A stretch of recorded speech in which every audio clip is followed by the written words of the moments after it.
First of all, once again, I'd like to welcome you to Hacking HR here out of the Austin chapter.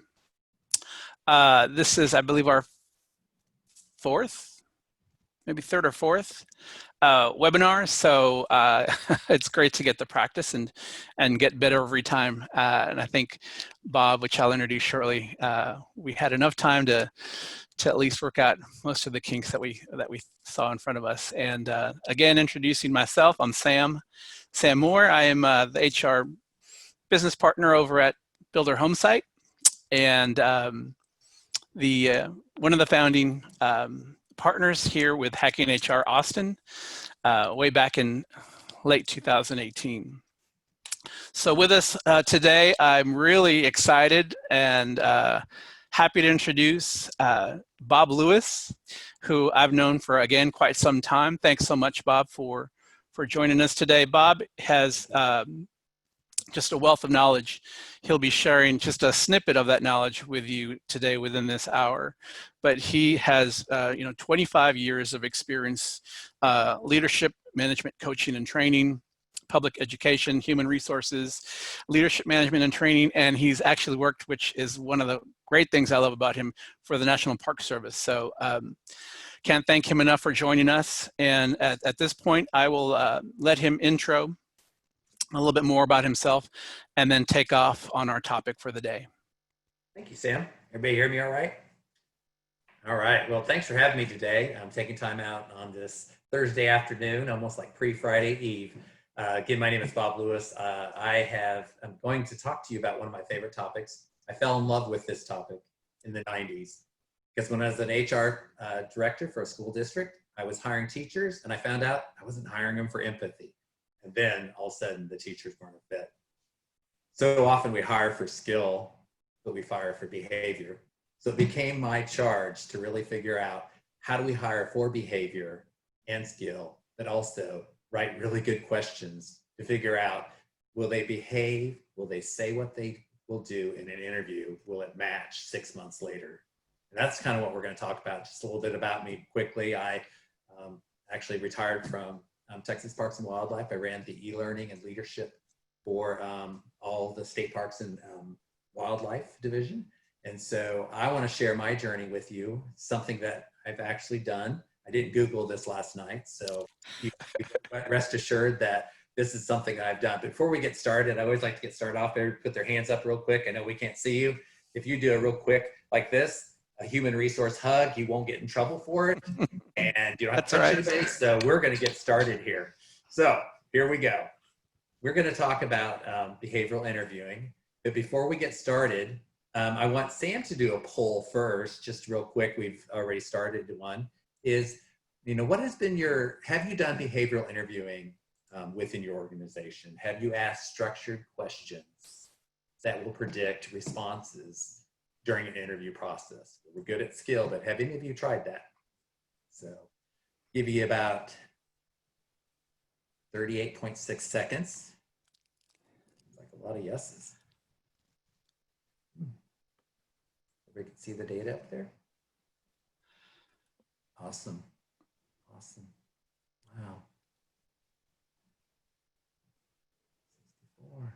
So a lot of you have been exposed to it. Mm-hmm. Yeah.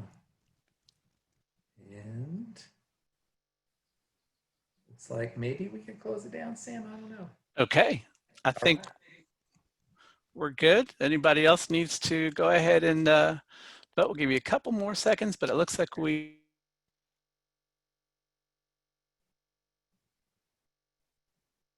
have come to an end here. Okay. Very good.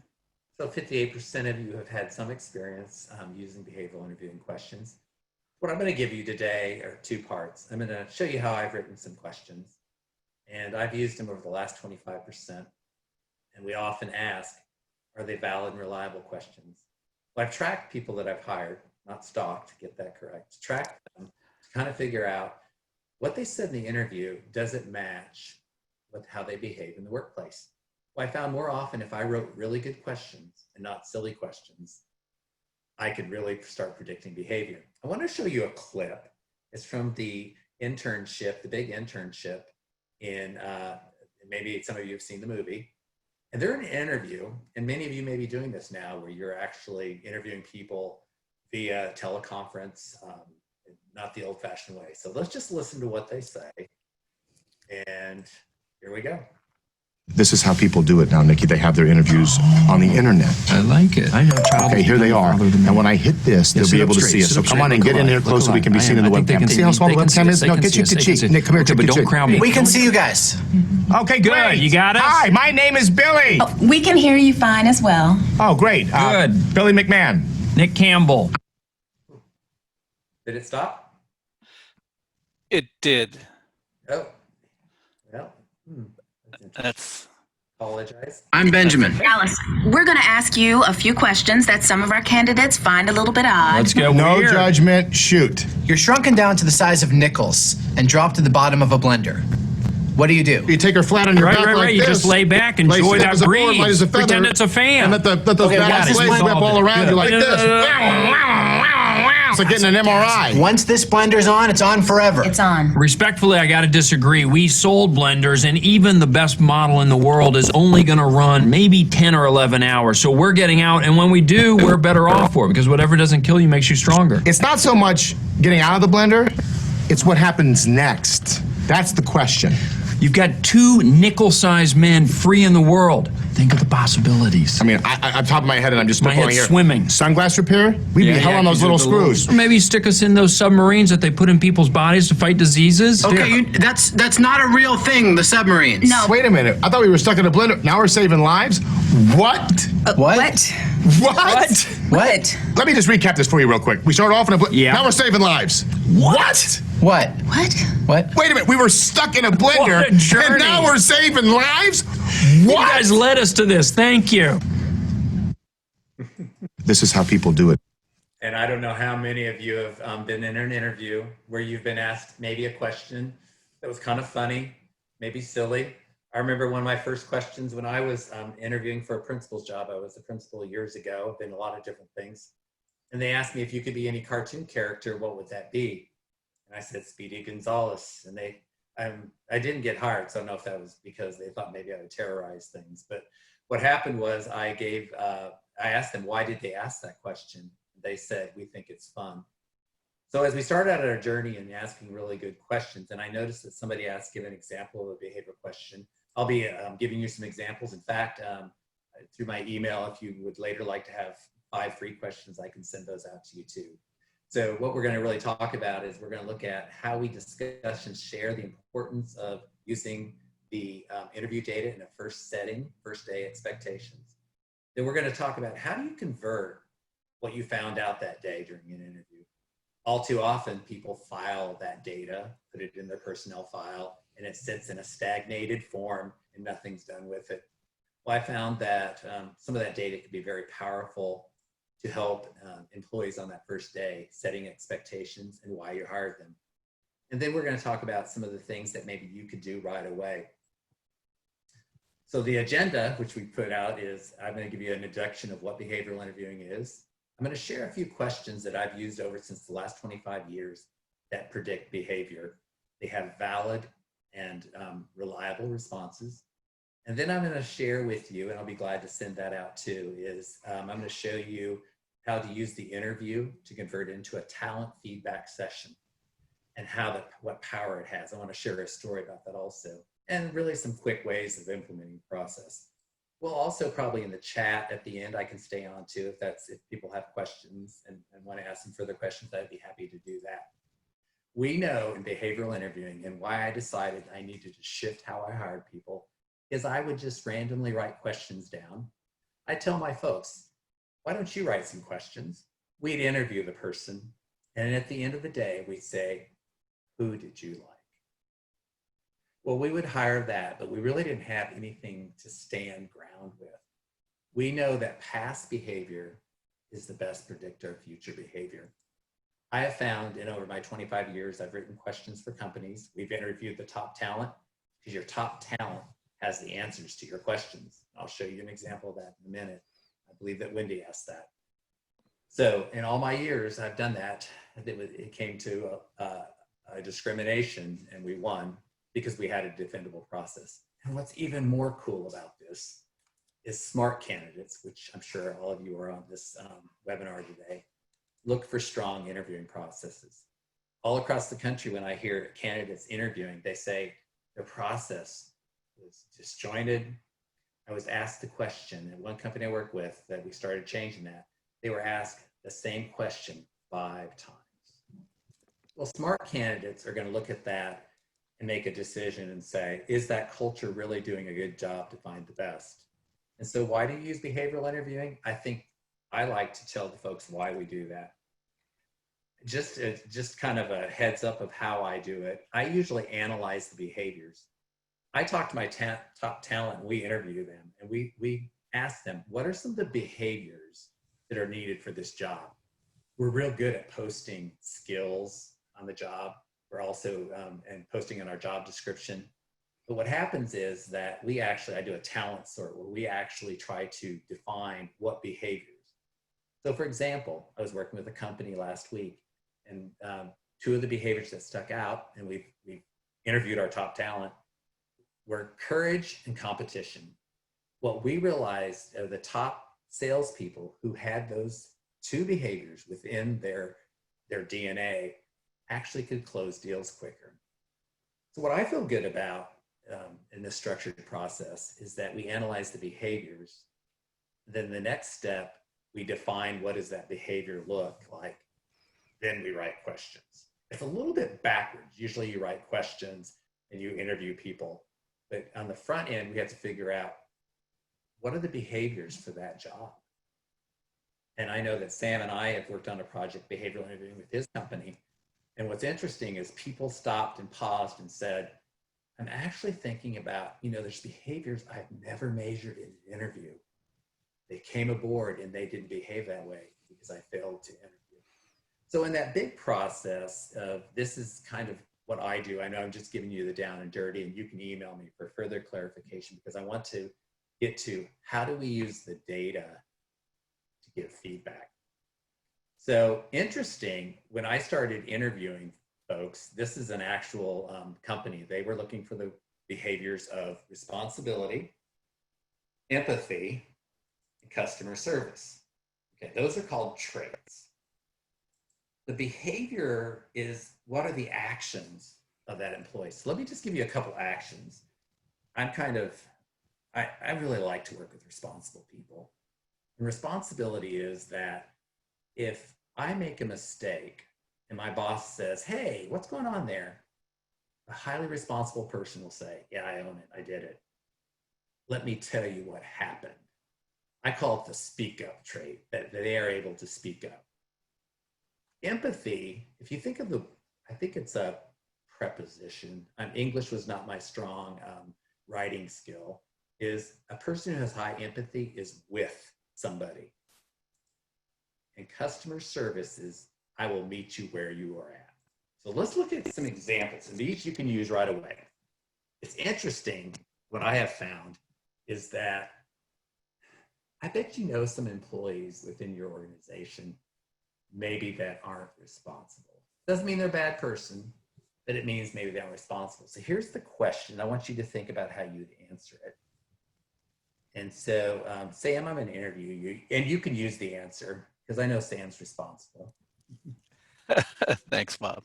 Yeah, you're welcome. So you know what's interesting is that I just won't ask one question, responsibility. I'm going to ask 5 different questions in responsibility. And they have to get 3 out of the 5 in order to say, you know what, they're probably pretty responsible.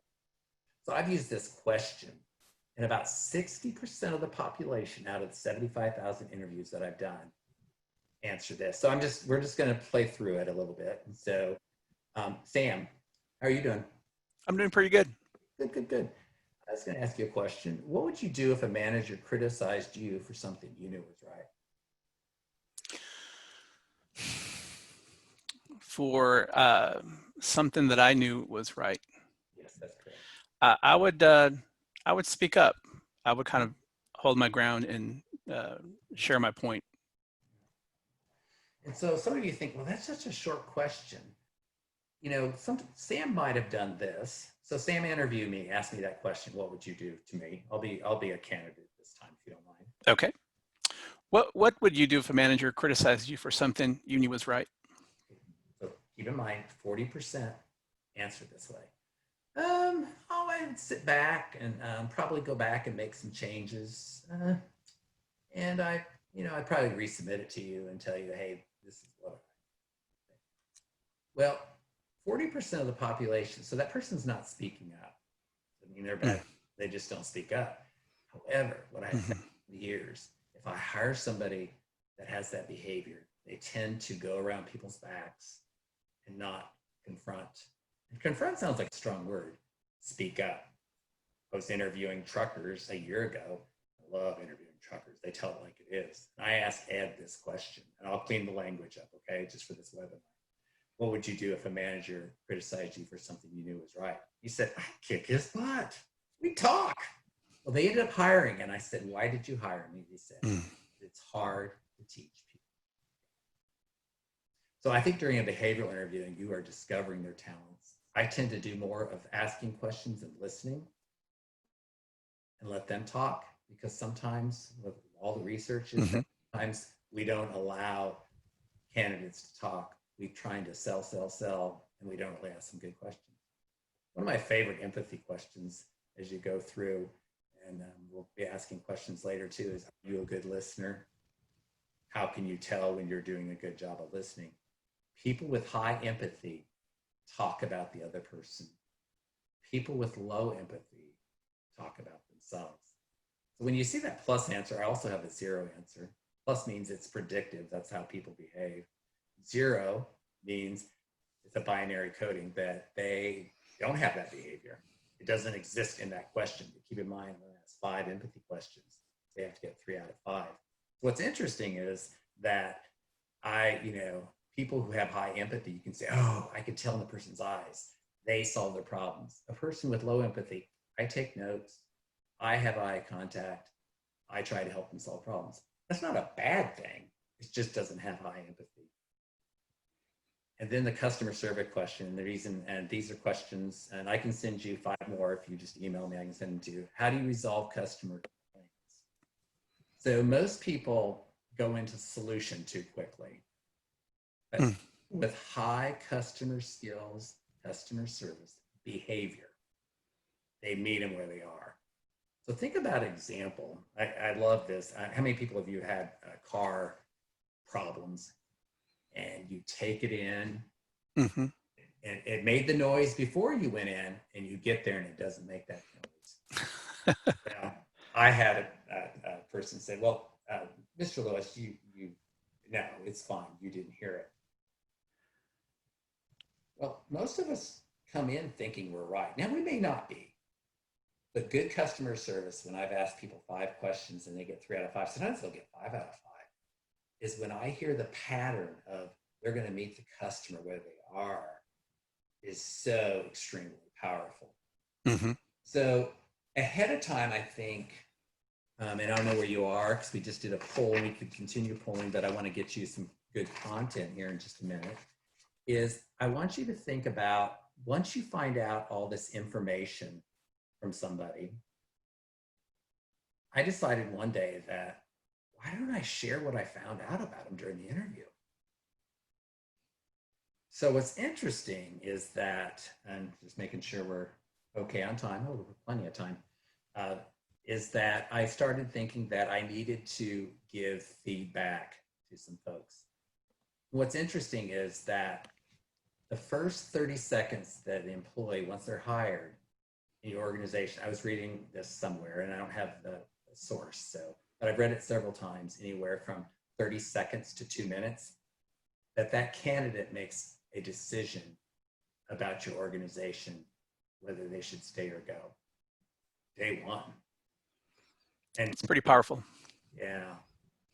I don't know, when Sam, I know you interview folks, and as you think about what they hire, and maybe a couple people could add some comments here. Let me just ask this question, and maybe a couple people can just put it in their chat room. When you interview somebody, what you found out during an interview, does it match 6 months later? So let's go with what Sam was saying. Sam said he was going to speak up. I did. And Yes. so you don't always find that that's the case. You don't always find that what people say in the interview process, because they've been practicing, they've honed that interview mindset, and it may vary slightly based upon what they're actually going to come out and produce. So I've seen it where it is the case where they are different. Yeah. Thanks, Sam. And so Wendy says, is your first date the same person in relationship 6 months later? Wow. And so, yeah, that's a great comparison. And, I start thinking about what they say in the interview doesn't match. I have an example, Sam, of a person who's responsible. I was working at UT, University of Texas. Mm-hmm. I'm not a Longhorn fan, but I just want you to work in there. And so what happened was he got all 5 responsibility questions right. And so the very first day during a staff meeting, he said, I'm not sure if I agree with that. And the staff went, oh my gosh. I said, wait a minute. He said in his interview, speak up. And so as we kind of look at these strategies of trying to figure out, do they match up? Any other thoughts? Anybody else want to throw something in there? What we were just talking about? Okay. So from Hannah, thanks Hannah. This is our struggle. People interview amazing. They seem like a culture fit, and then after their 3-month probation period, you start to uncover the true behaviors. A lot of time and money to hire, fire, and retain, and no one likes to fire any. Oh, absolutely not. Yeah. So Hannah, that's a great question, and that was my struggle. I was finding that we were like ruh-roh raggy. We hired the wrong person. They said all the right answers. Well, I found out that if I write really good questions such as this, and maybe I'm a little ego-based here, but if I know what so to me, some of this is a foolproof. It cuts through, the BS. It cuts through the people who are trying to say what you want to think. With this type of interview, it pushes those folks to tell me 5 different times are they responsible. Beforehand, and just to kind of maybe give a little more detail, is I used to just ask one question. They answered pretty well because maybe they were coached. But I found out also I didn't listen. I did more of the talking. And it's one thing I think as interviewers could do well is if we listened more, asked a question, listened more, everything. Usually I can get through 50 behavioral questions within 50 minutes because it is a little rapid fire, but it's only one piece of the puzzle. I use 5 different things to figure out. I don't rely on one thing. Do these behavioral questions change now that hiring is becoming very virtual? Okay. So Great question. Yeah, that is a great question. So any tips on virtual hiring and questions? So I will tell you, I used to do the majority of my behavioral interviews, and this tells you my age a little bit, via phone. Because what I found the benefit is we have all these unconscious biases and all these decisions we make when people come into an organization. In fact, they did a whole piece on attractive people get hired more than non-attractive people, whoever, that's their perception. So I find that it actually, if I were, to be hiring people, I would like to do a virtual one, and maybe without video at first, because what happens is when you connect, all of a sudden you have these weird biases that connect. Another thing is some people are real good at this. So Sam, where did you go to college? The University of Texas, San Antonio. San Antonio, that's different. The Roadrunners. So Sam comes in my office and I said, oh, the university, I see you graduated from the University of San Antonio, Texas. I said, I did too. Sam, do you have a dog? I do. What's your dog's name? Lucky. Lucky. So, what kind of dog is it? A Labradoodle. A Labradoodle. So he comes in and he sees my Labradoodle. He goes, Ah, dog's name is Lucky. I said, I have one too. His name's Chucky. Oh my gosh. hired. So hired. So I think there's a benefit to that, is that if I do it virtually, and maybe it's not a video, maybe it's a video at first, it kind of minimizes some of those interview error, I'll call them, because I have interview errors. Sam and I just had an interview error, and Sam, I love you, but Sam's not good. He's, you know, he wouldn't be a good hire at this point. But I made a decision based on who he is and our connection. Not a bad thing. But what happens is people can manipulate their way through it. So I think, you know, I can always send you other tips too. That's just one. So let's say that I've collected all the data. What happens is I go back and look at my interview, and I figure out, where do I want to, what traits do I want to give this person? And you might have found some gaps too, meaning that, let's say that they didn't have empathy, but they're just the strongest candidate at this point. It just seems the best hire.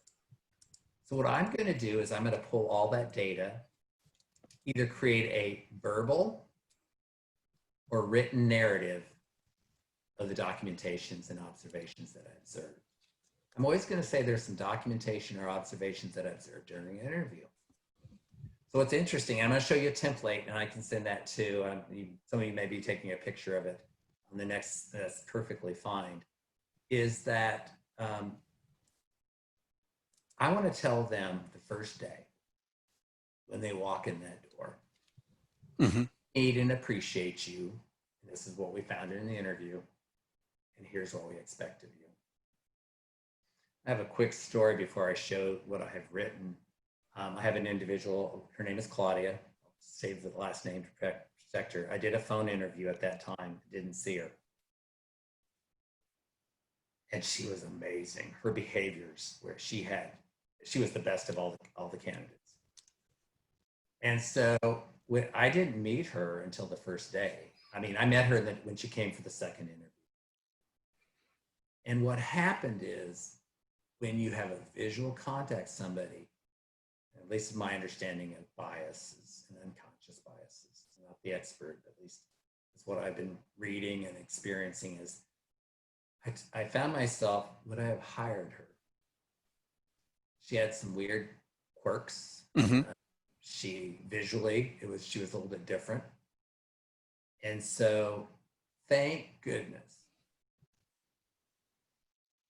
I didn't have the opportunity to discriminate to as much as, I mean, we're all going to sit in those pockets, but it mitigated me being risky. But it also, it allowed me is to have one of the best hires. Right. And so when you look at that, is that, I'm going to minimize this for a minute. What I do then, and so let me talk a little bit, let me get back here. So I want this to be easy for you. If this looks like an add-on, because I know how, if you're in HR and you're managing bosses, you come back and share this, you're like, seriously? You want me to do this? That's work. They come to work, they're lucky they have a job. Not that any of you have managers like that. And so coaching that, I think that they know, this sets the stage of how to give feedback. Because I don't think Sam goes home exhausted saying, boy, I'm gonna have to quit my job today. I'm exhausted from too much recognition. I am worn out, spent. No, probably not. You know? No. So this plays two things. It sets a standard of what it looks like in your organization of giving feedback, because organizations struggle with giving people feedback. Yeah, that's true. Isn't it like once a year, like a drive-by shooting? Woo, there you go. Isn't that great for you? Celebration, you get feedback. So let me share with you what I've done with the data. It's real simple. And let me end the show. So, Sam, can you see that? Still seeing the PowerPoint. Now? There we go. Yep, I see that. I guess I can do it side by side, right? Mm-hmm. Okay, so let's talk through this. All this narrative right here, I call it the story. This is what I found, and we'll call that person excellent hire. So Sam, I'm gonna give you feedback in just. So, Thanks. This is good. This is a good yeah, part. I know. Yeah. So the good thing is that over the last 10 years I've done this. I share the interview data, the behavioral interviewing skill. It doesn't even have to be behavioral interviewing. It's just what you found out during the interview. Some people choose to do this as a verbal. I always did it written. And let me tell you why. So I'm going to tell them first, we need and appreciate you. Remember that I gave you 3 examples of 3 traits. Yep. Strengths. Responsibility, empathy, and customer service. This is what Sam said during the interview, or what I heard. And so this is what I'm going to do. This is how I'm going to onboard with Sam the very first day. Hopefully, the very first 30 seconds. Because what happened was when I hired folks, we met them at the door, and all my team signed this document. And I'll tell you the impacts that it had. Hey, Sam, we're so glad you're here at Excellent Company. Isn't that a great company? Excellent. Mm-hmm. And Absolutely. Sam, what I want to converse with you today, welcome aboard. I want to read something to you. And what I found out during our first, one of our interviews, is you shared some of your strengths. So I want to tell you why we hired you. We need and appreciate you. So here we go. So Sam, we're excited to have you as a team member of the Excellent Company. We know you possess a strong sense of customer service and an extremely high level of commitment to the missions and goals of the organization. In fact, Sam, I heard that 3 times during the interview. Mm-hmm. You're able to intuitively know the value of people and are willing to help others understand that work matters. That's one of our goals, and I'm going to rely on you on this one. I'm a little selfish, Sam, but I hired you for that reason. We also know that you have a natural capacity to invest, to build trust, and to care about the people around you. Since you have a strong value system, you spoke of that numerously throughout several of the questions. Other staff members will view you as honest and ethical. Ultimately, know that your actions and words are very congruent. It appears that your word is gold. So that's why we hired you. Thank you. That's a lot of information to take in. We're not trying to push you on this, but I do want to share this with you because I think too often we don't tell people why they're hired. And I know that up front from me. That's powerful. Yeah, I'm not going to let you off the hook, Sam. Okay, not too soon, huh? Here's what I'm going to expect of you. So hopefully you'll stay with us. Okay, let me get over to this one. You see the arrow? Go ahead. Yep. Oh, okay. Oh. So here's what we expect. This is also what I found out in the interview, is that how it kind of goes with your work style, Sam. So we expect you to represent the Excellent Company in a very positive manner because of your strong values and trustworthiness and a high level of commitment and responsibility. We expect your strong ability to get along with others. Mm-hmm. People can count on you to be consistent with your reactions during negative and positive times throughout the interview. Again, Sam, I heard that. We know you enjoy being catalysts for keeping groups positive, and this will extend over into the retaining the Excellent Company's customers. We know that you have a strong sense of capability of knowing how to read the customer, both internal and external. And that's kind of a rare piece, Sam, as I found out during your interview. And so, that's the expectation. And I know that what you said during your interview, I think it'll match, later and later and later. Mm-hmm. and you're exceptionally perceptive about people. And I'm much more concerned with getting things right for the individual than being fair and giving equal treatment to all. Excited for you to bring new ideas and create a breath of fresh air to our organization. And we'd like to welcome you to our family and look forward to it. And so we hope this starts you off in the right path. We value feedback at our company, Sam, but it goes two ways. If you're not getting feedback, we need to hear from you. And based on your profile, I think you'll tell us. So I'm going to ask Sam here a little bit. I'm going to share a story about it. Let's get feedback from Sam, and maybe, you know, my question to you, Sam, and maybe people have questions of you. So it can be a little overwhelming getting all this feedback day one. Woo! So maybe not the first 30 seconds. Maybe it's, you know, timing's everything, and we're all smart. We know when to do this. But I typically handed it to them. I framed it, and the team signed it.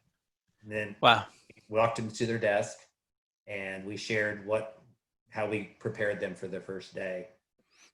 And so, Sam, as you kind of think about your reaction to that, it'd be kind of interesting. Questions might be, if you want to ask some questions through this, that might be a good piece of the puzzle too. What are your thoughts about that, Sam? You know, I would say that if this were to have happened to me personally, and in answering here in the scenario that we're running, I think it would be, I keep mentioning the word powerful, but if we've gone through the interview process and I went through a very good vetting process and asked great questions and then was brought on and started to have had this presented to me, that would really solidify that, yes, I was in a good place. And this is a testament to that, because it's not just here is your books, here is your supplies, your laptop, whatnot, and get started. This really shows that this is an investment, and I know a lot of people use the term journey, and this is the beginning of the journey. So that really lays a strong foundation and plays a huge part in showing that you were hired in and are an investment to the company. So yeah, this is a very powerful tool. And then if you're to get your whole team to sign it, that also shows that it's the team, it's the tribe, it's the group going through this journey, and now you're part of that with them. Thank you, Sam. So Claudia, who I hired, worked with her for 10 years, then she retired on me. She had it on her desk. And one day she was sharing with me, because what I tended to go back, if the folks that I worked with, never say people who are underneath you unless they're dead, the people that you work with, I found that what she said one day, I said, you still keep that on your desk? And she told me, Bob, it was the first time in my life that somebody shared with me, one, why they hired me. And it was me, she said. She said, it was, what you said was me, and I've never had anybody share my narrative. And then she said the thing that kind of hit me. She goes, in all my years of working, I never knew what to expect. I didn't have any expectations set. So this document became a breathing document for our team, where people, if I had to give feedback, so for let's say that Sam was not Mr. Positive, he was Mr. Nasty Bones. And I may stop and say, hey, Sam, you know, it's been 6 months since we've hired, and it seems like you're out of kilter with what we talked about day one. What's going on? Just got a divorce, you know. I mean, so for me, it's a visual tool, because Claudia had it in our desk. We're friends on Facebook. She has it framed in her office at home. So for me, it was a quick engagement, and I kind of started out kind of sloppy with this. I lack detail orientation, but my team, every time we hired somebody, they said, we need to do this. And then they asked me, well, I've been here. Would you do one for me? So I did a catch up with all my staff. They Mm-hmm. signed it. What was interesting is that based on the behavioral interviewing, if any of you have taken Strength Finders, so a lot of this is, I used to work for Connexa, so we did a lot of study analysis of questions. What I found was that people found out about their strengths and quit kind of worrying about their gaps. Like, oh, you can do this. You're really good at this. Because if we work in the strength area, many of you probably are familiar with that, is that people tend to get better when they're in their strength. Get better is the wrong word. They tend to their potential seems to be met in a better way. Mm-hmm. And so what I found is that for 10 years I did this. And, I haven't shared this story as much, but it made me, when Sam called me, I was sitting there thinking, what's a useful tool, from practitioner standpoint that kept employees. And I feel like this helped. I don't have a lot of measurable results. So you folks that are techie people is, put this over here. Oops. There. Can you see that, Sam? Yes, we're good. Okay. So when the thing that I found is that my team all had a common piece that they knew they had some common feedback. One, why we hired them and what we expected. All too often expectations are hard to give to employees. But if it's in writing in front of them, I think it's really powerful. I'll tell myself, it's always feeling left out. So I had to ask my employees, I said, will you do me one? Sucking my thumb, like, I'm feeling left out. And they wrote one for me. Oh, did they? It brought me to tears because I thought, there were some people that, there's not everybody's going to have a group love and love you all the time. Mm-hmm. There are some things that, one thing I got feedback is I'm very clear on feedback and my expectations are not overly high. They're just about right, kind of Mama and Papa Bear porridge, and that I do listen. Or if I can't listen, I tell them a time when I can. And so, for me, it's anytime you can give feedback. And what we'll kind of do here. I know we're at. Let me see, when is it? So a little bit of time. Mm-hmm. What I think about if I were to do this process or start from the, start thinking, how could I implement it? So I'm trying to think, and maybe we'll do the chat here in a minute. Am I asking the right questions during candidate interviews? And so I have found a lot of companies, not all, just write down, they have a pool of questions that human resource has placed out there. And these are questions you can use, but they don't give you what to listen for. Mm-hmm.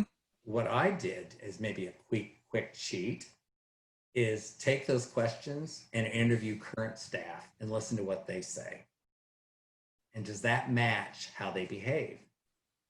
Then you have a better, at least something to listen for. It may not be totally 100% valid and reliable, but I think it gets you closer to the mark of writing questions. So I always, before the interview, I interviewed my top talent with the questions I was going to ask candidates. That's a great idea. Yeah, and so that's to me, that's a simple way of doing it. Yeah, Mm-hmm. teach that. Do I train that? Absolutely. But this world's crazy and finding time, that's one. And, Absolutely. and then one thing for me, what that written part that we did may be a little cumbersome at first and convincing people to do it. So I get it. What I would convince people to do next is at least share those thoughts verbally, or even if it's just a quick written thing, it doesn't have to. But the power of the team assigning is that they really owned and bought into that candidate coming out. Mm-hmm. My staff is very vested. When I did this at Texas Parks and Wildlife, they thought this was hot gravy, and they loved having their frames. And I had this one lady once. So I'm just a witch today. I'm a real witch today. So if you expect me to do those expectations, just back off. I can appreciate that. You know, we all have. But however, she referred back to it. She knows it's expected of her how to behave. And Right. so, you know, I think there's some good elements to that. You know, I think this is where maybe open it up. I don't know about you, Sam, but, you know, then I ask myself, seriously, what's one thing I really can do right away with all this stuff we just said? You know, I mean, Bob, you've been doing this, and I have 3 kids at home. I have to go back, and I have a dog to feed. Really? You want me to do something? I don't know. It might be interesting at this to scan through some of the chat. Yeah, in fact, I think if you're interested, okay with this, we're intimate enough that if we open it up to all, we can begin like a quick chat session with everybody if everyone's comfortable with that. How about you? What do you think? I'm very comfortable. Okay. Yeah, let's open it up to ask questions and get some feedback and get a little bit of a conversation going before we have to call it. Okay. It should be Hollywood of Squares then, right? With people all. It should be like Hollywood Squares, yeah. Oh my gosh. And you don't have to chime in if you don't want to, but No. please make yourself available. Yeah. Love to hear from you. Do I need to stop sharing? Would that help? Yeah, that's not a bad idea. And then we can pull Okay. up the screen at the very end. Okay. Well, one, I want to thank you for listening to some information. Maybe it's a revisit for you, but hopefully, you know, to me, it's like just what's one thing I can stop doing, one thing I can start doing. For me, that's pretty powerful. Mm-hmm. Yeah, absolutely. Yeah, I just can't reiterate enough the fact that having that be a living document for somebody when they start out, when they come in, and continue to use that for ongoing one-on-ones and any opportunity for somebody to learn and take with. And you can just see that as a testament from what you said, is that she had it up on her wall, and that was really important. Pretty cool stuff. Mm-hmm. All right. If anybody has any questions, you're more than welcome to just come on in and speak to Bob and myself. Thanks, Angie. Oh, former Connexa. We'll have to talk. Where at, Angie? Were you in Lincoln? So no, I was in Chicago. I joined, I think, after you left when they acquired the LMS company Outstar. Oh, okay. So you didn't hear any of my terrorizing, huh? No, I didn't hear about it, but That's okay, Angie. No, yeah. I'm sure we have loads of mutual friends, but thank you. I'm sure we do. Yes, Great info. thank you. Oh, you're welcome, Angie.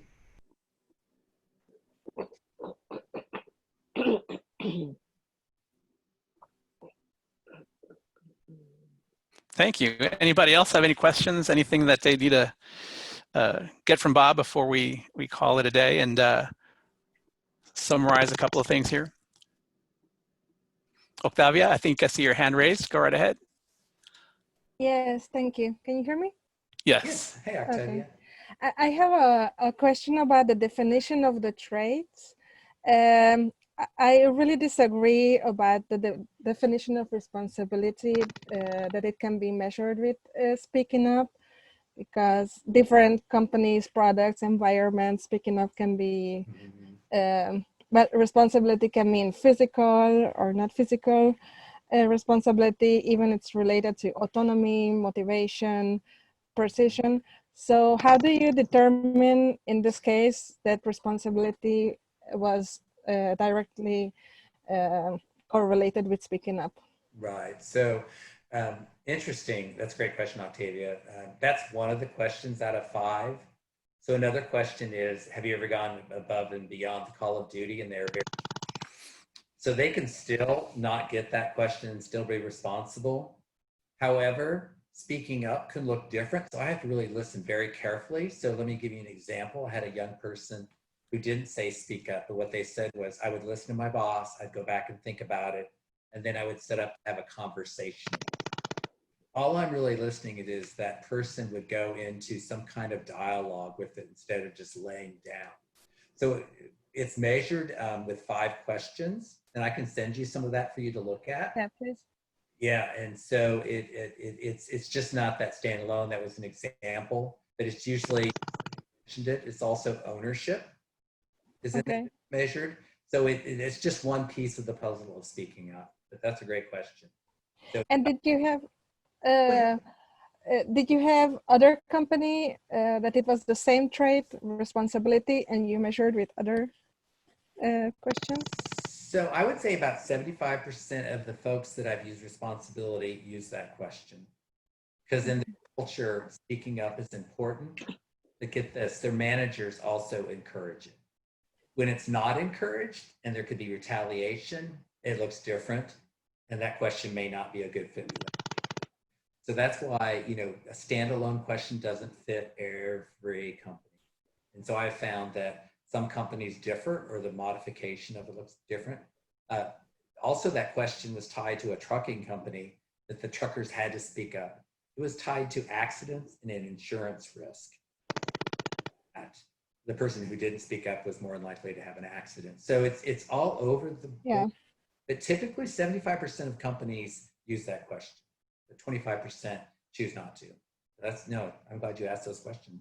Won't know unless we ask. Thank you. Thank you.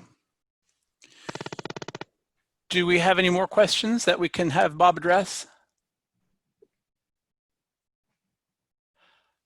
I know we're getting close to our time, and so I just wanted to share a couple of notes on my end before I hand it on over to Bob so he can close it out completely.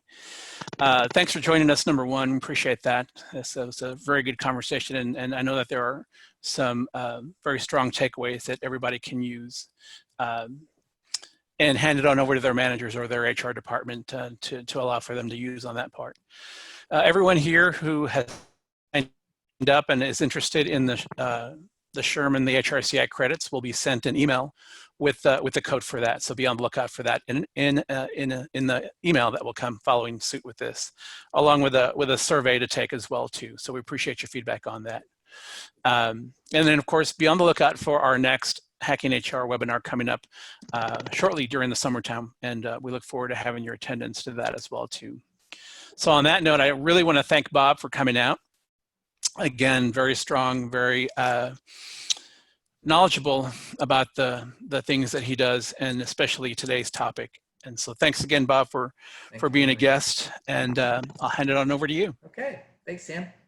Well, I want to thank you for taking time to maybe learn something about yourself and learn about a whole different topic around using data from your initial interview to give feedback. I don't think it has to always be the behavioral interviewing. I'm a behavioral interviewing junkie, so I that because I know that past behavior, for the most part, is predictive of future behavior. By all means, I've flashed my email up there and phone number. Call me if you have questions, or I told I would hand out a couple free questions if you needed some that I've used over the years that are pretty darn predictive. I know that's not scientific language, but I'm going to go with it.